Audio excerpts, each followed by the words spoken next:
Hello everyone, आप सभी लोगों का स्वागत है टीचिंग परीक्षा के आज के इस वीडियो में, जिसके अंदर में फ्रेंड्स बिहार शिक्षक भर्ती बीपीएससी टीआरई 4.0 से रिलेटेड जो हमारी विशेष श्रृंखला चल रही है उसमें और बहुत सारे क्वेश्चंस को आज हम लोग सॉल्व करने वाले हैं। तो चलिए जल्दी से हम लोग यहाँ पर में हमारे सेशन की तरफ में आगे बढ़ते हैं। लेकिन सबसे पहले उन सभी लोगों का बहुत बहुत शुक्रिया जिन्होंने फ्रेंड्स यहाँ पर में इस सेशन को ऑलरेडी सेशन को लाइक कर दिया है। बहुत बहुत शुक्रिया आप सभी लोगों का, क्योंकि ये वो बच्चे हैं जिन्होंने अपना यहाँ पर में योगदान दिया है और अपने योगदान की वजह से जो है इस सेशन को एनर्जी दी है। ठीक है, बहुत बहुत शुक्रिया।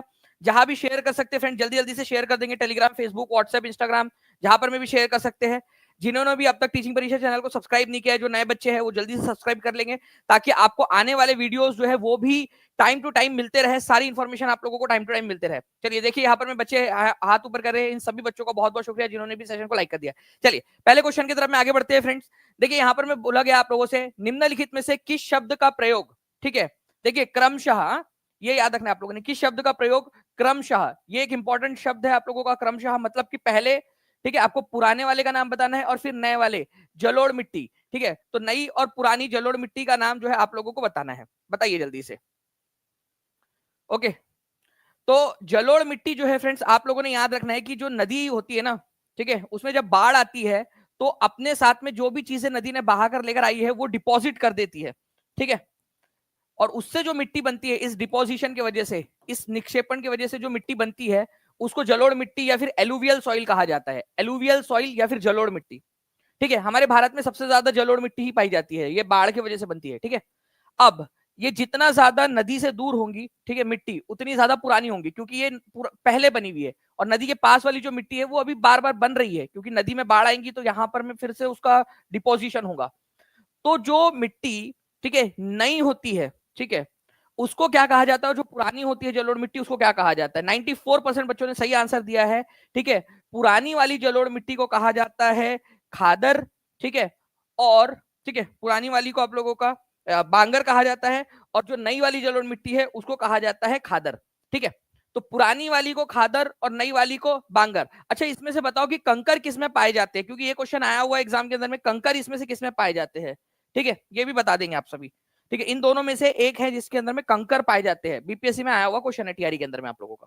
ठीक है, तो C is the correct answer. Answer आप लोगों का सी हो जाएगा।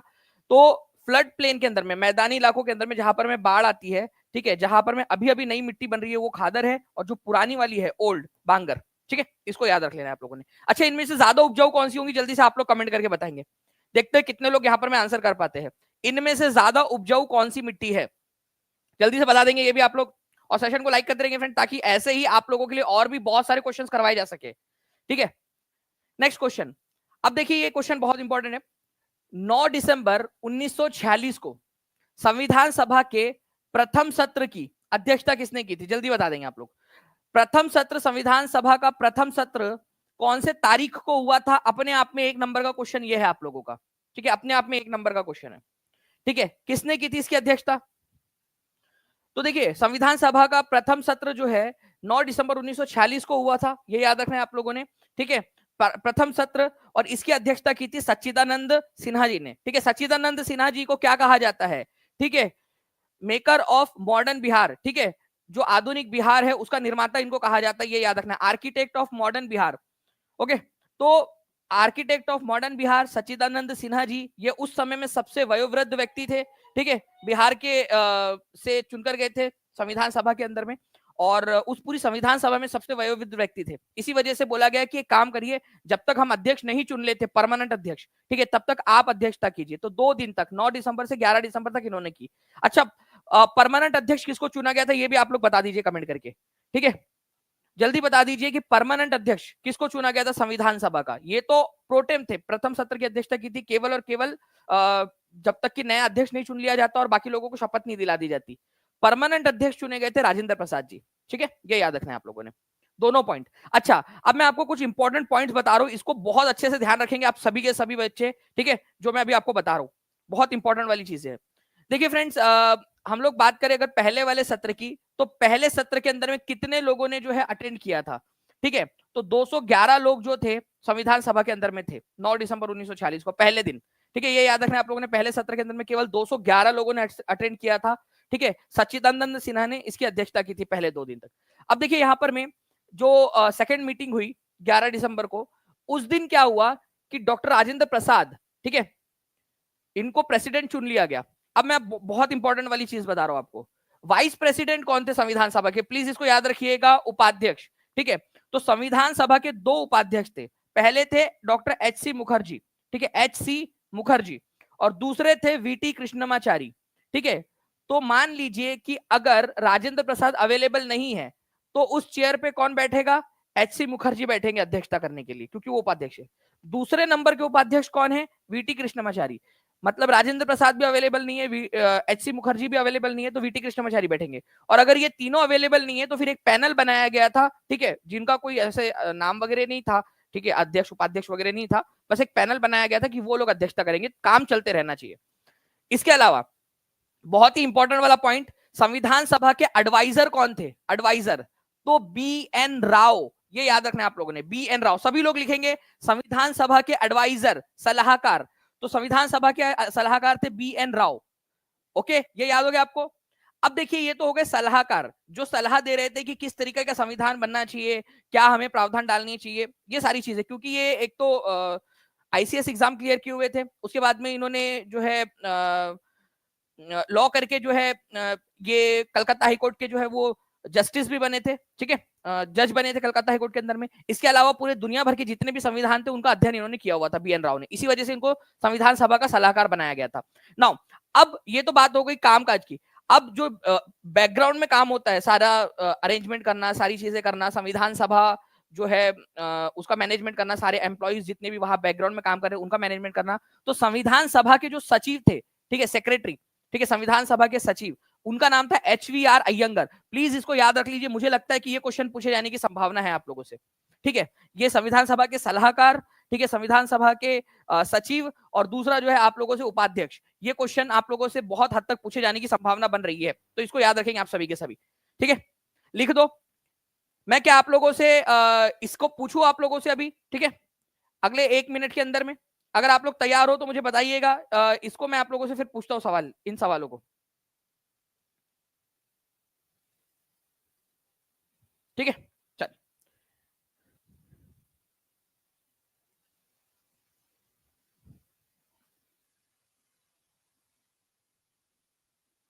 नाउ फ्रेंड्स, चलिए नेक्स्ट क्वेश्चन की तरफ में आगे बढ़ते हैं। मैं ये वाले क्वेश्चन आप लोगों से भी पूछूंगा, आप लोग बताइए इस पर्टिकुलर क्वेश्चन का आंसर कि 73वें संविधान संशोधन, ठीक है, 1992 के जरिए, ठीक है, 11वीं अनुसूची, ठीक है, 11वीं अनुसूची आपकी जोड़ी गई, जो कि जोड़ी गई थी अनुच्छेद नंबर 243 जी के तहत। अब एक बहुत ही इंपॉर्टेंट पॉइंट, 73rd संविधान संशोधन किससे रिलेटेड है, ये रिलेटेड है पंचायती राज से रिलेटेड। आपका पंचायती राज के तहत कौन सी अनुसूची जोड़ी गई है, 11वें नंबर की अनुसूची, 11वें नंबर का शेड्यूल। संविधान के अंदर में टोटल जो है 12 अनुसूचियां है, ओरिजिनल में 8 थी, अभी 12 हो गई है, ठीक है। तो 11वें नंबर की जो अनुसूची थी वो जोड़ी गई, ठीक है। इसमें पंचायतों के काम दिए गए हैं कि कौन कौन से काम पंचायत करेंगी, तो कितने काम करेंगी पंचायत, आप बताइए जल्दी से, ठीक है, कितने कामों की सूची दी गई है, आपको डायरेक्ट नंबर बताना है, आंसर तो आप बताओगे ही लेकिन आपको डायरेक्ट नंबर भी बताना है, ठीक है, कि कितने काम दिए गए हैं। तो 73rd कॉन्स्टिट्यूशनल अमेंडमेंट एक्ट, 73वें संविधान संशोधन के तहत 11वें नंबर का जो शेड्यूल है, 11वें नंबर की जो अनुसूची है, ठीक है, उसके अंदर में 29 काम दिए गए हैं, 29 सब्जेक्ट्स, ठीक है। तो none of the above answer होगा यहाँ पर में, क्योंकि 29 दिया नहीं है यहाँ पर में, ठीक है। इस तरीके से आपको करना था, ओके। तो जितने लोगों को डायरेक्टली नंबर पता था वो लोग कर पाए। अब चलिए थोड़ा सा तूफानी करें यहाँ पर में, हाथ ऊपर कर दीजिए एक बार, कितने लोग चाहते हैं कि कुछ और चीजें जो है उसको भी हम लोग यहाँ पर में देख ले। इसके अंदर में जो जो भी चीजें बन सकती है आप लोगों की वो देख ले हम लोग। जल्दी जल्दी से सेशन को लाइक भी करते रहेंगे आप सभी, और जहां भी शेयर कर सकते हो शेयर जरूर कर देंगे, ठीक है। चलिए नाउ फ्रेंड्स, देखिए यहाँ पर मैं अब मैं आप लोगों से कुछ जो है पॉइंट्स यहाँ पर मैं आपको बताना चाहूंगा कि जो पंचायत है हमारे भारत के अंदर में, ठीक है, पंचायती राज, उसमें, ठीक है, दो चीजें, एक है हमारा 73rd नंबर का संविधान संशोधन, ठीक है, कॉन्स्टिट्यूशनल अमेंडमेंट एक्ट 1992 में आया था, ऑब्वियस सी बात है, ठीक है। एक है 74th नंबर का संविधान संशोधन, ठीक है, 1992 में आया था, ठीक है। अब देखिए अगर हम लोग बात करेंगे फ्रेंड्स यहाँ पर मैं इस पर्टिकुलर 73rd नंबर के संविधान संशोधन की, तो 73rd नंबर का संविधान संशोधन के अंदर में आप लोगों का पार्ट नंबर कौन सा जोड़ा गया, पार्ट, पार्ट नंबर जोड़ा गया है 9, ठीक है, पार्ट 9 है। और अगर शेड्यूल या अनुच्छेद आप लोगों से पूछ लिया जाए, शेड्यूल, शेड्यूल जिसको आप लोग हिंदी में अनुच्छेद, शेड्यूल, या फिर जिसको आप लोग जो है अनुसूची कहते हो, ठीक है, अनुसूची, ठीक है, अनुसूची कहते हो, तो ये अनुसूची जो नंबर जोड़ी गई है वो है 11वें नंबर की अनुसूची, ठीक है। देखिए पार्ट नंबर 9 है और अनुसूची नंबर 11 है, ठीक है, ये याद रखेंगे आप सभी के सभी। पार्ट नंबर, भाग नंबर 9 है, इस भाग नंबर 9 के अंदर में आपके संविधान के आर्टिकल नंबर, ठीक है, 243 से लेकर, ठीक है, 243 ओ तक के आर्टिकल्स दिए गए हैं, 243 ओ तक के आर्टिकल्स, ठीक है। यहां पर मैं आप देखिए 243 से लेकर 243 ओ तक के, मतलब 243, फिर 243 ए, फिर 243 बी, 243 सी, इस तरीके के आर्टिकल्स दिए गए हैं, ठीक है, पार्ट नंबर 9 में। और आर्टिकल नंबर, ठीक है, आर्टिकल नंबर 243 जी, इसके तहत एक संवैधानिक अनुसूची भी जोड़ी गई है। देखो अनुसूची का मतलब क्या होता है आप समझो। पार्ट और अनुसूची में कितने लोगों को मैं डिफरेंस समझा दूं, आप लोग में से कितने लोगों को नहीं पता है, ताकि मुझे यहाँ पर मैं समझ में भी आ जाए। मैं आपको डिफरेंस समझा देता हूँ उसके अंदर में क्या होता है। विकास कुमार जी, कोर्स कैसे ले, बहुत ही सिंपल सा है। मैं आपको बता दूं कि नीचे में जो नंबर चल रहा है ना 7611101101, 96978844, इसके ऊपर में कॉल या व्हाट्सएप कर सकते हो आप, ठीक है, टीम आपकी मदद कर देंगी। या नीचे में कोर्स की लिंक्स भी दी गई है, या फिर टीचिंग परीक्षा एप्लीकेशन पर चले जाइए, वहां से भी आप कर सकते हो, बहुत ही आसान है, ठीक है। इसमें करना तो आप इस पे कर सकते हो, जो नंबर चल रहा है उसके ऊपर में कॉल कर दीजिए, अगर कॉल ना लगे तो व्हाट्सएप कर दीजिएगा। देखिए अगर मैं आप लोगों को बताऊं फ्रेंड्स यहाँ पर में कि पार्ट क्या होता है। देखिए हमारे संविधान की एक पुस्तक है, पूरी बड़ी सी पुस्तक संविधान की, ठीक है, उसमें बहुत सारे आर्टिकल्स है। हमने क्या किया, आर्टिकल को छोटे छोटे चैप्टर्स में बांट दिया है, ठीक है। जैसे 1 से लेकर 4 तक के जो आर्टिकल है वो पार्ट नंबर 1 बन जाते हैं, चैप्टर नंबर 1 बन जाएगा। 5 से लेकर 11 तक जो आर्टिकल्स है आप लोगों के वो बन जाएंगे चैप्टर नंबर 2, पार्ट नंबर 2 हम उनको कहेंगे। 13 से लेकर 35 तक के जो आर्टिकल्स है वो पार्ट नंबर 3 बन जाएंगे, फंडामेंटल राइट्स वाला पार्ट आपका पार्ट नंबर 3 या चैप्टर नंबर 3 आप उसको बोल सकते हो। 36 से लेकर 51 तक के जो आर्टिकल्स है वो पार्ट नंबर 4 बन जाते हैं आप लोगों के, ठीक है, पार्ट नंबर 4, ठीक है, जिसके अंदर में आप लोगों का क्या हो जाएगा, डीपीएसपी दिया हुआ है। अब पार्ट नंबर 4 और पार्ट नंबर 5 के बीच में एक पार्ट और जोड़ा गया, बाद में जोड़ा गया, इसलिए उसका नाम 4A रखा गया है, मौलिक कर्तव्य, ठीक है। तो अगर बीच में कोई पार्ट जोड़ा गया, कोई चैप्टर जोड़ा गया, तो उसको पिछले वाले पार्ट में ए बी सी डी इस तरीके से जोड़ा जाता है। अगर बीच में कोई आर्टिकल जोड़ा गया है तो ए बी सी डी करके ऐसा जोड़ दिया जाता है उसको, ठीक है। तो ये याद रखना है आप लोगों ने कि पार्ट 4 और 5 के बीच में 4A जोड़ा गया बाद में, तो ये चैप्टर्स है, पार्ट, ठीक है। तो पार्ट नंबर 9 जो है उसमें पंचायती राज के बारे में दिया गया आपका, जिसमें आर्टिकल नंबर 243 से लेकर 243 ओ, ये ओ है, ये याद रखना आप लोगों ने, ठीक है, ओ, ठीक है, 243 ओ तक के आर्टिकल्स दिए गए आपके, ठीक है, पार्ट नंबर 9 के अंदर में पंचायती राज। अब अनुसूचियां क्या होती है, पार्ट अलग है और अनुसूची अलग है। अनुसूची के अंदर में ना जो चीज हम आर्टिकल में, एक छोटा सा आर्टिकल होता है, अब उसमें इतनी बड़ी लिस्ट थोड़ी जोड़ेंगे आप लोग, ठीक है। आप कोई भी लिस्ट बनानी है आपने, तो आप जो है पूरी की पूरी लिस्ट जो है आर्टिकल में थोड़ी लिखोगे, नहीं तो अदरवाइज कितना बड़ा आर्टिकल हो जाएगा वो। तो हमने क्या सोचा, हमने दिमाग लगाया, हमने सोचा कि एक काम करते, ठीक है, संविधान के लास्ट में जो भी सूची हमें देनी होगी ना, जो भी लिस्ट हमें देनी होगी, हम संविधान के लास्ट में रख देंगे उनको। जैसे अनुसूची नंबर 1, ठीक है, राज्य के नाम और उनकी टेरिटरीज, ठीक है। अनुसूची नंबर 2, वेतन भत्ते किसको क्या क्या मिलेंगे, शपथ वगैरह क्या लेंगे, राज्यसभा में किस किस राज्य की इतनी सूची, कितनी कितनी सीट्स होंगी, ये सारी लिस्ट हमने लास्ट में रख दी है, ठीक है, लास्ट में। तो अनुसूची नंबर 1, 2, 3, 4, पहले 8 सूची अनुसूचियां थी लास्ट में, अब 12 हो चुकी है, ठीक है। तो आर्टिकल नंबर 243 जी में पंचायती राज के 29 कौन कौन से 29 काम होंगे, वो पूरे 29 काम की सूची जो है वो पार्ट नंबर अनुसूची नंबर 11 के अंदर में दी गई है, ठीक है। अनुसूची नंबर 11 के अंदर में दी गई है आप लोगों की, ये आप लोगों ने याद रखना है, 29 काम है। चलिए अब देखिए 74 नंबर का जो संविधान संशोधन है, ये आप लोगों का शहरी, जैसे ये पंचायती राज है, ग्रामीण निकाय से रिलेटेड है, ये शहरी निकाय से रिलेटेड है, ठीक है, शहरी प्रशासन से। तो इसके अंदर में आप लोगों का, ठीक है, एक तो पार्ट नंबर कौन सा ये याद रख लेना आप लोगों ने, पार्ट नंबर 9A है, पार्ट नंबर 9A। और इसके अंदर में आप लोगों का KLMNO, ओ के बाद में क्या आता है आपका P आता है ना, तो 243 P से लेकर 243 ZG तक, ठीक है, आर्टिकल्स दिए गए 243 ZG, ठीक है, ये Z है, ठीक है, ZG तक के आर्टिकल्स इसके अंदर में दिए गए। मतलब Z खत्म हो गया ना, तो फिर Z के बाद में फिर से उसके बाद में ABCD चालू कर दिया उन्होंने, तो ये आर्टिकल्स है। और शेड्यूल नंबर या अनुसूची नंबर कितना है, अनुसूची नंबर जो है ये है आप लोगों का 12वां, ठीक ठीक है, 12वें नंबर की अनुसूची आपकी इसमें जोड़ी गई, जिसमें आपके कितने काम है, 18 काम है, 18, और इसके अंदर में कितने काम है, 29 काम है। ठीक है, तो ये आप लोगों ने याद रखना था, इंपॉर्टेंट है। जिसने ये समझ लिया उसका बहुत सारा पंचायती राज का जो इंपॉर्टेंट वाला पार्ट है वो कवर हो गया इसके अंदर में। अगर आप चाहते हो कि ऐसे ही आपको डिटेल के अंदर में पढ़ाता रहूं मैं, तो आप सभी के सभी बच्चे जितने देख रहे हैं सेशन को लाइक कर देंगे, और जहां भी शेयर कर सकते हो शेयर कर देंगे जल्दी से। ठीक है, चलिए नाउ फ्रेंड नेक्स्ट क्वेश्चन की तरफ में हम लोग आगे बढ़ते हैं हमारे। ठीक है, उसके बाद में मैं और भी आप लोगों को क्वेश्चन जो है वो इसके ऊपर में बेस्ड करवाता रहूंगा। ठीक है, आप लोग बताइए इस पर्टिकुलर क्वेश्चन का आंसर क्या होगा आपका।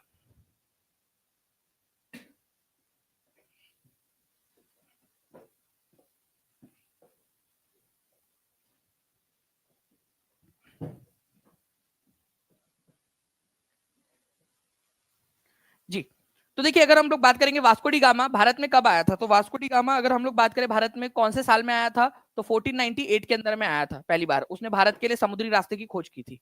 कहां पर में पहुंचा था, तो कलिकट में पहुंचा था। कलिकट आज जो है फ्रेंड्स आपको केरल के अंदर में मिलेगा, उसका नाम कोझीकोड है अभी। ठीक है, यहाँ पर में, ठीक है, कलिकट बोलते थे उस समय में इसको, आज इसका नाम कोझीकोड है केरल के अंदर में। तो किस हिंदू शासक के शासनकाल के दौरान वहां पहुंचा था, कौन सा शासक था जिसने उसका स्वागत किया था 1498 के अंदर में, जब वो समुद्री रास्ते की खोज करते हुए यहाँ पहुंचा था, तो उसका नाम था किंग जमोरिन। तो आंसर इसका हो जाएगा ऑप्शन नंबर बी। ठीक है, ये याद रखना है आप लोगों ने, जमोरिन। तो b is the correct answer. ठीक है, आप लोग यहाँ पर में देख सकते हो कि इस तरीके से वो लिस्बन जो पुर्तगाल की राजधानी है वहां से निकलता है। ठीक है, और इस तरीके से यहाँ पर में केप ऑफ गुड होप नाम की जगह है। केप ऑफ गुड होप कहां पर में है, केप ऑफ गुड होप, आशा का अंतरद्वीप। ठीक है, तो आशा, यहां से केप ऑफ गुड होप मतलब कि भाई वहां से होप मिलती है कि अगर आप आगे जाओगे तो कुछ ना कुछ नई भूमि आपको ढूंढने में मिल जाएंगी। ठीक है, तो ये Cape of Good Hope Africa के दक्षिणी हिस्से में, साउथ अफ्रीका के अंदर में, अफ्रीका के दक्षिणी अफ्रीका के टिप पर है केप ऑफ गुड होप, वहां पहुंचता है। फिर वहां से आगे बढ़ते हुए यहां तक गया। यहां पर में उसको एक गुजराती व्यापारी मिला, ठीक है, जिसका नाम अब्दुल माजिद बताया जाता है, कि उसने फिर भारत का रास्ता बताया उनको कि भाई इधर साइड जाओगे तो तुमको समुद्री रास्ता मिल जाएगा भारत की तरफ जाने का। ठीक है, तो कौन सा जो है एक गुजराती व्यापारी था जिन्होंने वास्को डी गामा की मदद की थी रास्ता बताने में, तो अब्दुल माजिद उसका नाम था।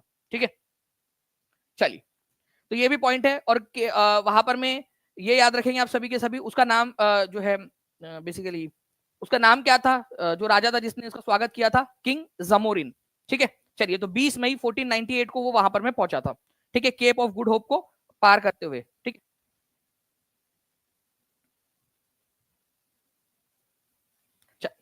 ओके, आगे बढ़ते हैं हम लोग फ्रेंड्स। यहां पर में आप लोगों के लिए इस क्वेश्चन का आंसर आप लोग करेंगे जल्दी से। निम्नलिखित में से कौन मोहम्मद घोरी का गुलाम था।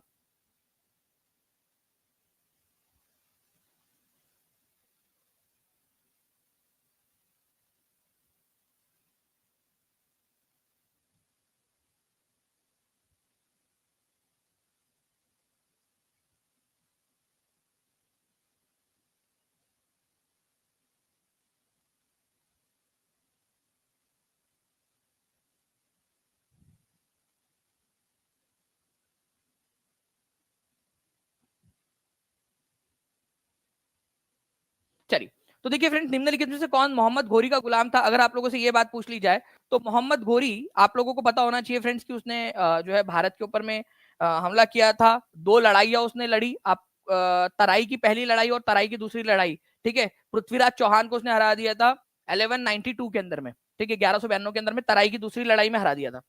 तो उसने क्या किया, ये जो इलाका था भारत का, उत्तरी भारत का जो इलाका था, वो अपने गुलाम कुतुबुद्दीन ऐबक के निगरानी में छोड़ दिया। कुतुबुद्दीन ऐबक जो है उसका बेसिकली गुलाम था और एक गवर्नर भी था, उसको गवर्नर बनाकर छोड़ दिया इस इलाके का। तो मोहम्मद घोरी की जब मृत्यु हुई, कहा गया भाई घोरी, ठीक है, तो ये है मोहम्मद घोरी की जब मृत्यु हुई 1206 के अंदर में, तो 1206 के अंदर में कुतुबुद्दीन ऐबक ने अपने आप को स्वतंत्र रूप से जो है सुल्तान घोषित कर दिया। ये याद रखना है आप लोगों ने। ठीक है, तो अपने आप को सुल्तान घोषित कर दिया और बोला कि भाई अब उसका जो मास्टर था, जो उसका स्वामी था, वो तो उसकी तो डेथ हो गई, तो अब ये जो इलाका था यहाँ का स्वामी बन गया कुतुबुद्दीन ऐबक। ठीक है, यहां से हम लोग दिल्ली सल्तनत की शुरुआत मानते हैं 1206 से। ठीक है, तो मोहम्मद घोरी का गुलाम कौन था, ठीक है, जो उसका गवर्नर बन के ऊपर उत्तरी भारत के अंदर में शासन कर रहा था, लेकिन बाद में उसकी मृत्यु के बाद में वहां का शासक बन बैठा, तो कुतुबुद्दीन ऐबक। ठीक है, ये याद रखेंगे आप सभी, इंपॉर्टेंट एग्जाम में पूछा जा सकता है। अच्छा, एक व्यक्ति है जिसको गुलाम का गुलाम कहा जाता है, गुलाम का गुलाम, ठीक है, वो है इल्तुतमिश। ठीक है, इल्तुतमिश, इल्तुतमिश। ठीक है, जैसे मोहम्मद घोरी का गुलाम था कुतुबुद्दीन ऐबक, कुतुबुद्दीन ऐबक का गुलाम था इल्तुतमिश, ठीक है, कुतुबुद्दीन ऐबक का गुलाम। तो इसी वजह से इल्तुतमिश को गुलाम का गुलाम, स्लेव ऑफ द स्लेव, ठीक है, कहा जाता है, स्लेव ऑफ द स्लेव, गुलाम का गुलाम, ठीक है।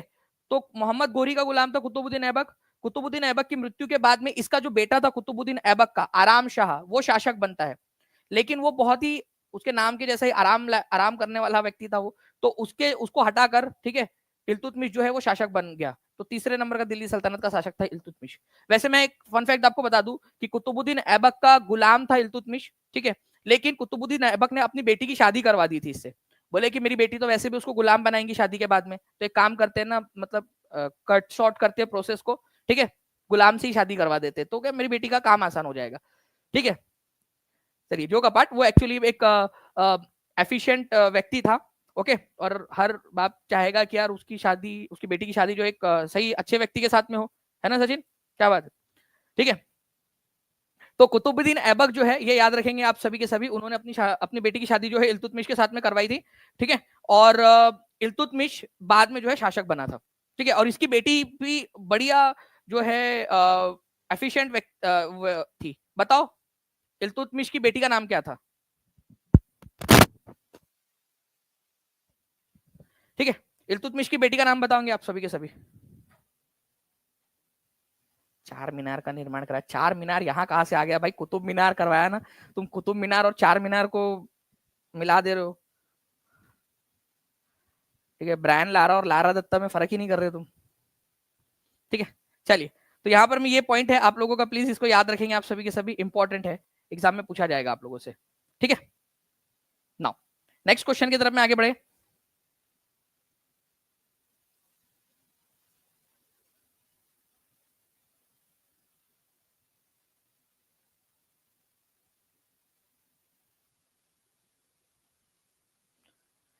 एक क्वेश्चन, एक पॉइंट आप लोगों को याद रखना है, कुतुबुद्दीन ऐबक जो है, इनको लाख बख्श की उपाधि भी दी गई थी, लाख बख्श। तो लाख बख्श किसको कहा जाता था, ये याद रख लेना आप लोग, कुतुबुद्दीन ऐबक को कहा जाता था, ठीक है। इस पर भी मैं क्वेश्चन बना दूंगा आप लोगों के लिए, क्वेश्चन है मेरे पास में उसका फिर, ठीक है, एग्जाम में आया हुआ। तो भारत की अंतरिम सरकार के संदर्भ में निम्नलिखित में से कौन सा गृह मंत्रालय सूचना और प्रसारण मंत्रालय का कार्यभार संभाल रहा था। भारत की अंतरिम सरकार जो एक इंटरिम गवर्नमेंट बना के दी थी अंग्रेजों ने हम लोगों को आजादी के कुछ समय पहले, ठीक है, बताइए।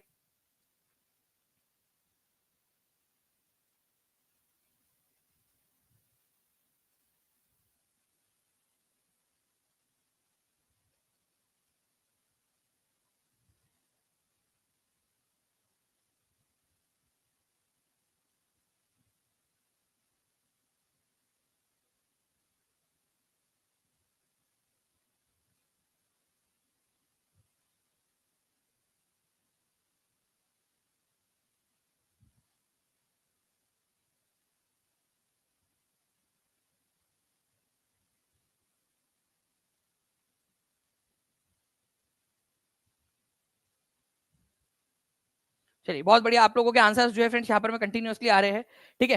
तो अगर हम लोग बात करेंगे राजेंद्र प्रसाद की, तो ये जो खाद्य और कृषि और खाद्य मंत्रालय इन्होंने संभाला हुआ था, ठीक है। तो फूड मिनिस्टर थे ये हमारे भारत के, ठीक है। जॉन मथाई, ठीक है, रेलवे मिनिस्टर बने बाद में। और बाबू जगजीवन राम जो है ये श्रम मंत्री थे, ठीक है। तो ये यहाँ पर में दिया नहीं है। तो गृह मंत्रालय जो है हमारे भारत के जो पहले उप प्रधानमंत्री, ठीक है, भारत के बाद में जो आजाद भारत में उप प्रधानमंत्री बने, उन्होंने ही गृह मंत्रालय संभाला हुआ था, उनका नाम था सरदार वल्लभ भाई पटेल, ठीक है। तो ये आप लोगों ने याद रखना है फ्रेंड्स कि गृह मंत्रालय और सूचना और प्रसारण मंत्रालय, होम अफेयर्स और इंफॉर्मेशन एंड ब्रॉडकास्टिंग, ठीक है, सरदार वल्लभ भाई पटेल ने संभाला था, ठीक है। अच्छा, अभी हमारे भारत के करंट में हमारे भारत के जो है गृह मंत्री कौन है, कोई बता सकता है हमारे भारत के गृह मंत्री कौन है अभी एट प्रेजेंट, ठीक है। तो गृह मंत्रालय जो है किसने संभाला था, सरदार वल्लभ भाई पटेल ने। विदेशी मामले और राष्ट्रमंडल देशों से संबंध किस तरीके से रखने हैं, वो मंत्रालय पंडित जवाहरलाल नेहरू के पास में था। रक्षा मंत्रालय था सरदार बलदेव सिंह के पास में। उद्योग और आपूर्ति जॉन मथाई, ठीक है, जो बाद में जाकर एक समय के बाद में फिर रेलवे मंत्री भी बने भारत में, ठीक है। श्रम मंत्रालय जो है बाबू जगजीवन राम के पास में, ठीक है, ये भारत में सबसे लंबे समय तक मंत्री रहने का रिकॉर्ड है, 29 साल तक मंत्री रहे, ठीक है। खाद्य और कृषि विभाग जो है फ्रेंड्स राजेंद्र प्रसाद जी के पास में था। स्वास्थ्य मंत्रालय राजकुमारी अमृत कौर के पास में था, ठीक है, स्वास्थ्य मंत्रालय। ठीक है, जल्दी जल्दी से फ्रेंड्स देखिए यहाँ पर मैं केवल और केवल 70 लाइक्स दूर है हम लोग 1500 के टारगेट से हमारे लाइक्स के। तो जल्दी से सभी बच्चे जो है सेशन को लाइक कर देंगे, ठीक है, और जिन्होंने भी लाइक कर दिया वो हाथ भी ऊपर कर देंगे ताकि मैं देख सकूं कि इतने सारे जो बच्चे देख रहे हैं, इतने सारे जो नाम जा रहे हैं यहाँ पर मैं आप लोगों के आंसर्स में भी कितने बच्चे जो लॉयल बच्चे हैं जिन्होंने अपना यहाँ पर में जो है योगदान दे दिया है। चलिए बहुत बढ़िया, कंटिन्यूअसली मैं यहाँ पर मैं देख भी पा रहा हूँ, ठीक है। तो आंसर यहां पर में जो है फ्रेंड्स आप लोगों का, अगर हम बात करें कि इस पर्टिकुलर क्वेश्चन में से कि गृह मंत्रालय और सूचना प्रसारण मंत्रालय में से किसके पास में था, तो आंसर हो जाएगा आप लोगों का none of the above, Sardar Vallabh भाई, ठीक है, पटेल। सरदार वल्लभ भाई Patel is the correct answer, ठीक है। चलिए गुड। नाउ नेक्स्ट क्वेश्चन की तरफ में हम लोग आगे बढ़ते हैं, ठीक है। अब एक क्वेश्चन आप लोगों के लिए, ठीक है, जल्दी से देखिए, बताइए इसका आंसर क्या होगा। जितने भी बच्चे हैं जिन्होंने पूरा सेशन स्टार्टिंग से देखा है वो इसका आंसर कर पाएंगे। आप लोगों को याद आ रहा है, अभी थोड़ी देर पहले मैंने आपको करवाया था, ठीक है, कि भाई हमारे भारत की संविधान सभा के सचिव कौन थे, संविधान सभा के। जल्दी से बताएंगे आप सभी के सभी आंसर क्या होने वाला है इसका। हर एक बच्चा कमेंट में भी आंसर करेगा, पोल में भी, और कमेंट के अंदर में भी आंसर आ जाना चाहिए आप लोगों का।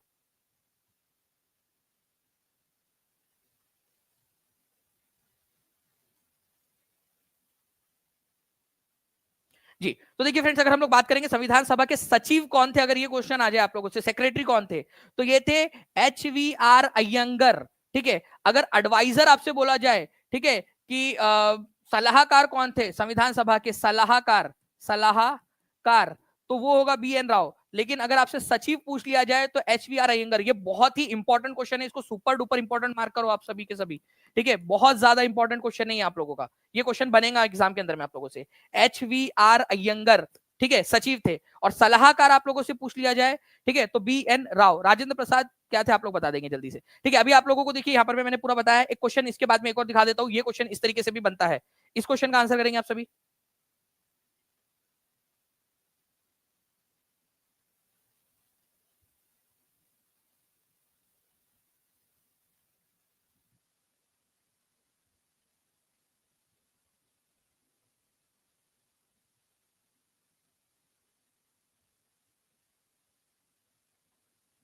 चलिए, तो आप लोगों को ये क्वेश्चन जो है इसका आंसर आप लोग कमेंट के अंदर में दोगे, ठीक है। जल्दी जल्दी से इस क्वेश्चन का आंसर आप लोग देते रहेंगे, सभी के सभी कमेंट के अंदर में हर किसी बच्चे का आंसर आ जाना चाहिए इस पर्टिकुलर क्वेश्चन का, ठीक है।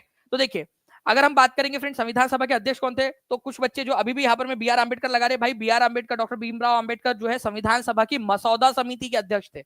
मसौदा समिति जो ड्राफ्टिंग कमेटी थी, ठीक है, जिसमें केवल 7 लोग थे।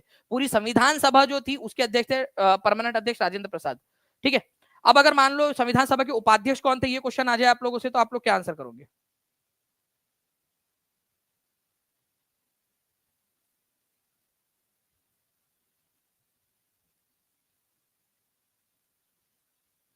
जी, तो देखिए संविधान सभा के उपाध्यक्ष आप लोगों को जो है फ्रेंड्स मैंने स्पेसिफिकली बताया है कि संविधान सभा के उपाध्यक्ष कौन थे। ये क्वेश्चन पूछे जाने की संभावना बहुत अधिक बनती है आप लोगों की, ठीक है।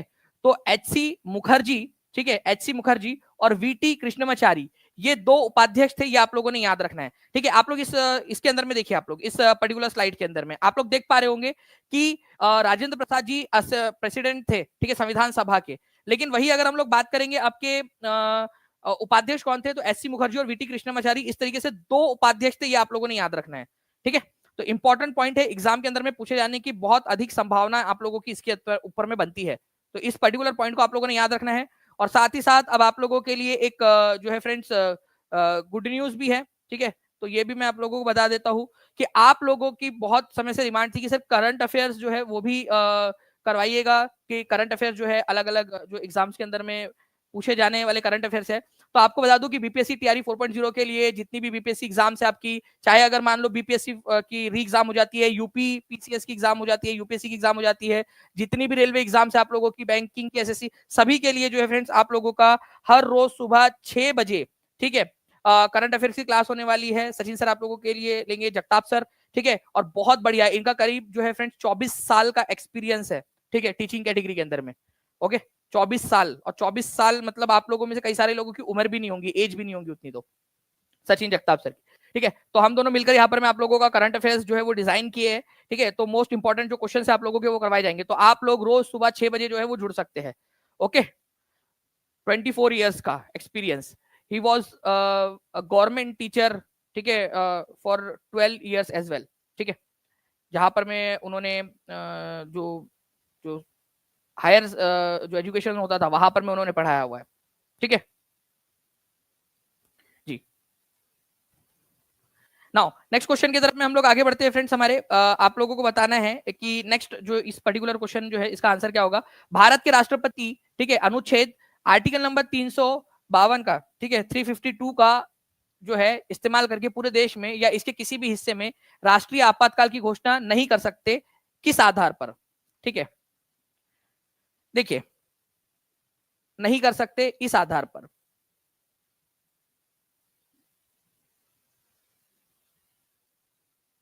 The President of India cannot proclaim national emergency under Article number 352 in the entire country or in the any part of it on the ground of। देखिए, अगर मान लीजिए कि युद्ध हो जाए, कल जाके चाइना या पाकिस्तान हम पर युद्ध की घोषणा कर दे, तो ऑब्वियसली बात है हम इमरजेंसी लगाएंगे, युद्ध आ गया तो। एक्सटर्नल एग्रेशन का मतलब भी यही होता है कि अगर कोई चाइना या पाकिस्तान हमको आंख दिखाए, सारी की सारी जो परमाणु मिसाइल्स है या कोई और सारी चीज है वो हमारे बॉर्डर पर लाकर खड़ा कर दे, आक्रामक हो जाए हमारे ऊपर में, तो ऑब्वियसली बात है ना हम इमरजेंसी लगा देंगे भाई। इमरजेंसी सिचुएशन, कितने लोग मानते हैं कि अगर बाह्य आक्रमण या फिर एग्रेशन, एक्सटर्नल एग्रेशन हमको दिखने लगे, ठीक है, या थोड़ा सा भी फर्क दिखे तो हम यहाँ पर में लगाएंगे इमरजेंसी।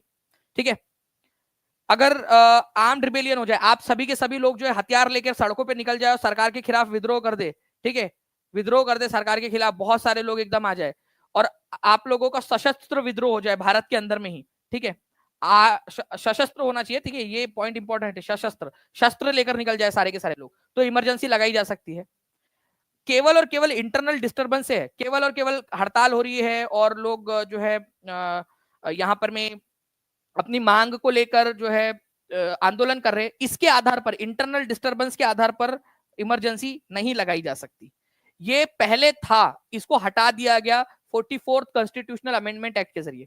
पहले इन तीनों के अलावा चौथा वाला ये भी था, ठीक है, ये देखो पॉइंट यहां पर मैं ध्यान से समझो आप लोग, इन तीनों के साथ में चौथा वाला ये भी था, ठीक है, इंटरनल डिस्टर्बेंसेस।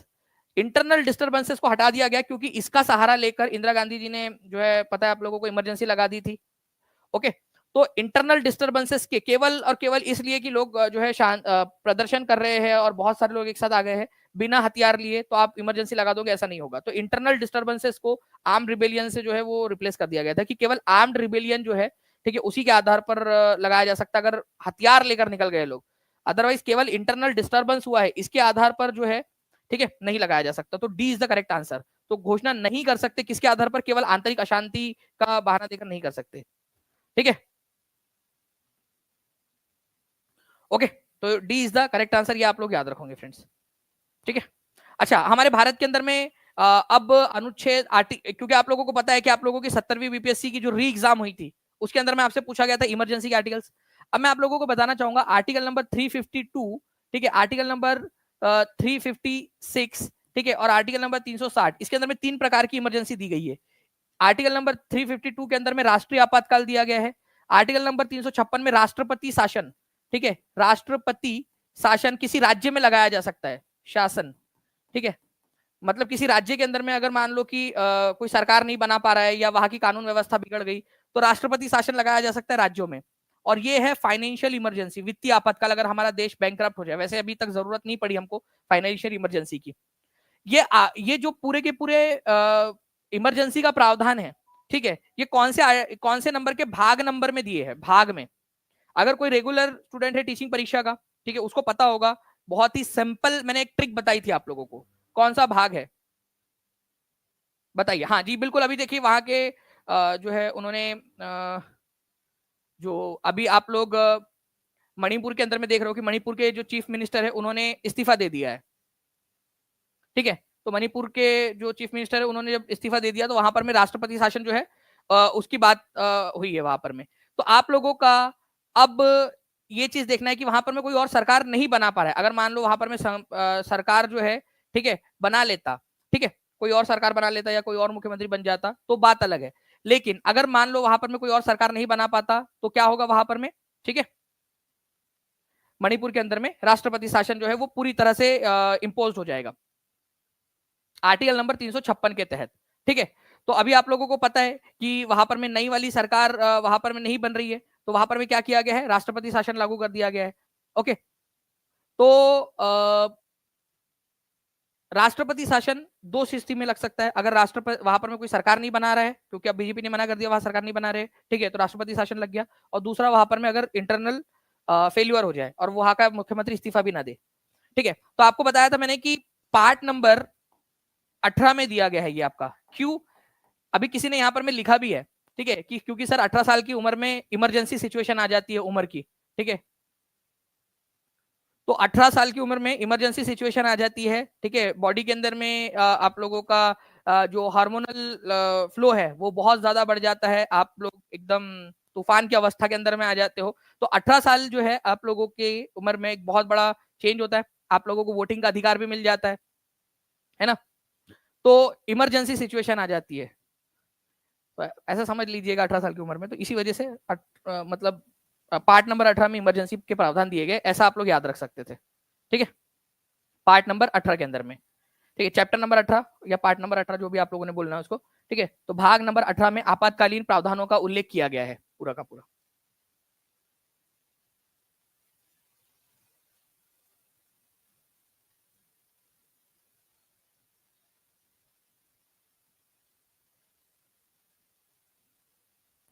ठीक है, चलिए नाउ फ्रेंड्स, अब मैं आप लोगों से कुछ यहाँ पर मैं सवाल पूछना चाहूंगा, ठीक है, और मैं चाहूंगा कि आप लोग जो है इन क्वेश्चंस के आंसर जो है कमेंट के अंदर में जो है मुझे दे यहाँ पर में।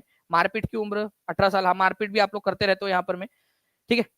नेक्स्ट क्वेश्चन आप लोगों का, आप लोगों के जो है स्क्रीन के ऊपर में ये रहा, जो आप लोगों ने यहाँ पर में आंसर्स करने हैं, ठीक है। क्वेश्चन जो है ध्यान से समझना कि क्वेश्चन क्या पूछा है यहाँ पर आप लोगों का। आप लोगों से क्वेश्चन के अंदर में ये बोला है, ठीक है, कि निम्नलिखित में से कौन ब्रिटिश भारत के दौरान बिहार के पहले राज्यपाल थे, ठीक है, बिहार के। अब देखो पहले ना आप लोगों को एक चीज समझनी है कि बिहार के बारे में बोला गया है, बिहार एंड उड़ीसा प्रांत के बारे में नहीं बोला गया है।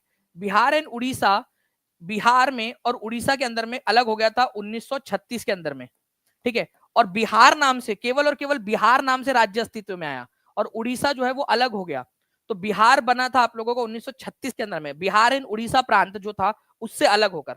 तो बिहार एंड उड़ीसा प्रांत से अलग होकर जो उड़ीसा को अलग करके जो बिहार बना था उस समय में कौन थे, ठीक है, ये आप लोगों को बताना है, ठीक है। तो शिफ्ट हुआ, आप लोग देखिए शिफ्ट हो गया, उड़ीसा जो है अलग तरफ में शिफ्ट हो गया, बोले हम जो है अलग राज्य बनाएंगे, उड़ीसा शिफ्ट हो गया। तो बिहार नाम से जो राज्य बना था उसके राज्यपाल थे पहले, ठीक है, सर जेम्स डेविड सिफ्टन, ठीक है। शिफ्ट हो गया ना उड़ीसा, तो उड़ीसा उधर शिफ्ट हो गया, केवल बिहार बच गया, बिहार इधर शिफ्ट हो गया, उड़ीसा उधर शिफ्ट हो गया, तो सिफ्टन, ठीक है, ऐसे याद रख लेना आप लोगों ने, सर जेम्स डेविड सिफ्टन, ठीक है। तो इनको जो है फ्रेंड्स बिहार का पहला गवर्नर माना जाता है, बिहार राज्य का, जो बिहार राज्य से था। अदरवाइज पहले जो नाम था उस राज्य का वो था बिहार एंड उड़ीसा प्रांत, ठीक है, बिहार एंड उड़ीसा प्रोविंसेस बोला जाता था उसको, ठीक है, ये याद रखना है 1936 से पहले, ओके। तो सर जेम्स डेविड सिफ्टन, ये आप लोगों का आंसर हो जाएगा। अच्छा मुझे अभी बताइए आप लोग के बिहार के, ठीक है, अभी, ठीक है, करंट के अंदर में बिहार के राज्यपाल कौन है, who is the current governor of Bihar, देखते कितने लोग आंसर कर पाते हैं। अभी अभी चेंज हुए हैं वो, ठीक है, केरल के थे पहले और वहां से उनका ट्रांसफर करके उनको बिहार भेजा गया है। जी जी, आरिफ मोहम्मद खान उनका नाम है, ठीक है। तो आरिफ मोहम्मद खान अभी फिलहाल के अंदर में जो है बिहार के गवर्नर है, पहले केरल के गवर्नर थे वो, अभी जो है बिहार के बने हैं, ठीक है। केवल 16 लाइक्स हम लोग दूर है फ्रेंड 2000 के हमारे टारगेट से। हर एक बच्चा सेशन को लाइक एंड शेयर जरूर करता रहेगा, तो जल्दी से जल्दी सेशन को लाइक कर दीजिए। अब केवल और केवल हम लोग जो है यहाँ पर में 10 लाइक्स दूर है, ठीक है। हर बच्चा अपना अपना यहाँ पर में कॉन्ट्रीब्यूशन देता रहे। चलिए नाउ फ्रेंड्स, यहाँ पर में देखिए कि ड्यूरिंग ब्रिटिश इंडिया बिहार का पहला गवर्नर कौन थे, डेविड सिफ्टन, ठीक है। लेकिन फर्स्ट गवर्नर कौन थे, ठीक है, आजादी के बाद में, ठीक है, आफ्टर इंडिपेंडेंस, आफ्टर इंडिपेंडेंस, ठीक है। तो जयराम दास दौलत राम, ठीक है, भाई दौलत मिल गई, आजादी की दौलत उनको मिल गई थी, ठीक है, बिहार को। तो जयराम, ठीक है, भगवान की कृपा से जयराम, राम जी की कृपा से जो है आपको दौलत मिल गई, ठीक है, और वहां पर में एक और राम मिल गया, तो दौलत राम मिल गया आपको, ओके। चलिए इसके अलावा बिहार के पहले मुस्लिम गवर्नर कौन थे, तो बिहार के पहले मुस्लिम गवर्नर थे जाकिर हुसैन, जो बाद में जाकर भारत के राष्ट्रपति भी बने, ठीक है, 3rd नंबर के राष्ट्रपति बने थे डॉक्टर जाकिर हुसैन, ठीक है। पहले चीफ मिनिस्टर कौन थे बिहार के आजादी के बाद में, श्री कृष्ण सिंह जी, ठीक है। पहली फीमेल और एकमात्र only female chief minister in Bihar, ठीक है, राबड़ी देवी, ठीक है, किचन टू कैबिनेट, ठीक है, डायरेक्टली। और पहले हरिजन या फिर दलित मुख्यमंत्री जो थे वो थे भोला पासवान शास्त्री। इन्हीं के समय में पहली बार इमरजेंसी भी लगी थी, पहली बार राष्ट्रपति शासन लगा था, ठीक है, 1968 के अंदर में, ठीक है। पहले मुस्लिम चीफ मिनिस्टर अब्दुल गफ्फार, ठीक है, ये याद रखना है आप लोगों ने, ठीक है। First non Congress chief minister, ठीक है, महामाया प्रसाद सिन्हा, ठीक है, ये याद रखना है आप लोगों ने, महामाया प्रसाद सिन्हा पहले नॉन कांग्रेस चीफ मिनिस्टर थे, अदरवाइज इनसे पहले जितने भी बने थे वो कांग्रेस के थे, ठीक है। चलिए, तो ये एक इंपॉर्टेंट पॉइंट है आप लोगों का जो याद रखेंगे आप सभी के सभी, ठीक है। और बाकी के जो पॉइंट्स है वो आपको क्वेश्चंस के थ्रू मैं आप लोगों को करवाता ही रहूंगा, ठीक है। कि जैसे कि आपको पता होना चाहिए कि पहले डेप्यूटी प्राइम मिनिस्टर जो बिहार से थे, आपको पता है कि पहले डेप्यूटी प्राइम मिनिस्टर, पहले उप प्रधानमंत्री कौन थे? पहले उप प्रधानमंत्री थे आपके डॉक्टर सरदार वल्लभ भाई पटेल, ठीक है। तो सरदार वल्लभ भाई पटेल पहले उप प्रधानमंत्री थे, उसके बाद में उप प्रधानमंत्री का पद जो है किसने संभाला? जगजीवन राम ने संभाला, ठीक है, बाबू जगजीवन राम ने, ये बिहार से थे, ठीक है। तो ये आप लोगों ने थोड़ा सा याद रखना है, इंपॉर्टेंट एग्जाम के अंदर में पूछ सकते हैं। नाउ फ्रेंड्स, किस राज्य की सीमा म्यांमार से नहीं लगती है?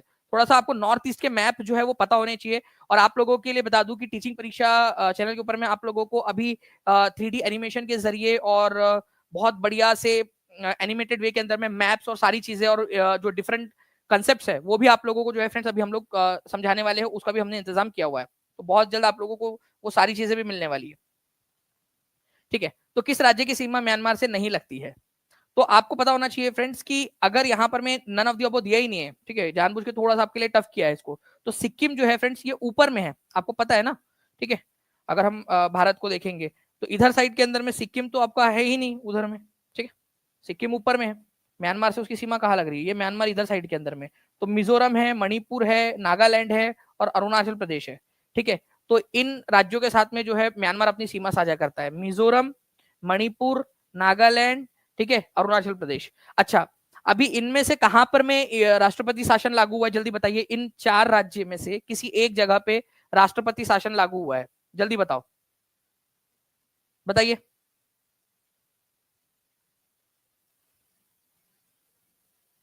मणिपुर के अंदर में, गुड। मणिपुर की राजधानी बताओ।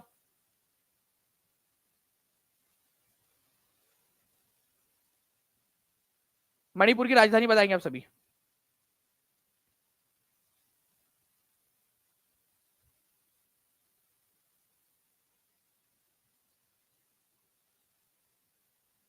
इम्फाल, ठीक है, वेरी गुड।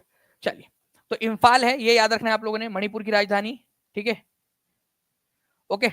अब एक चीज आपको बताता हूं मैं, मणिपुर के गवर्नर कौन है जिन्होंने अभी राष्ट्रपति शासन की सिफारिश की? गवर्नर, ठीक है। तो आपको ये याद रखना है, अजय कुमार भल्ला, ठीक है, अजय कुमार भल्ला, ये गवर्नर है। आपको पता है कि राष्ट्रपति शासन जब लगता है तो सारे पावर जो है वो केंद्र सरकार के पास में चले जाते हैं थ्रू राज्यपाल, मतलब एक्चुअल में वहां पर में राज्यपाल जो होते हैं ना, ठीक है, वो चला रहे होते हैं पूरा का पूरा, ओके, पूरा का पूरा कामकाज जो है वो राज्यपाल चला रहे होते हैं। तो राज्यपाल, ये याद रखना है आप लोगों ने, अभी कौन है वहां के मणिपुर के? तो अजय कुमार भल्ला है, वहां की राजधानी है इम्फाल। ये एक इंपॉर्टेंट पॉइंट है, याद रखना है आप सभी लोगों ने, ठीक है।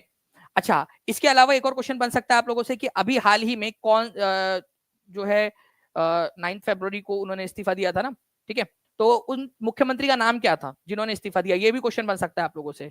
तो चीफ मिनिस्टर, अब एक्स चीफ मिनिस्टर हो गए ना वो, ठीक है, एक्स सीएम जिन्होंने रिजाइन दिया है, एन बीरेन सिंह नाम है उनका, एन बीरेन सिंह नाम, एन बीरेन सिंह, ठीक है, जिन्होंने इस्तीफा दिया है, रिजाइन किया है। तो चीफ मिनिस्टर कौन थे जिन्होंने इस्तीफा दिया? एन बीरेन सिंह। और गवर्नर कौन है? अभी भी वही है गवर्नर, अजय कुमार भल्ला, ठीक है, अभी इनके हाथ में सारे पावर्स आ गए।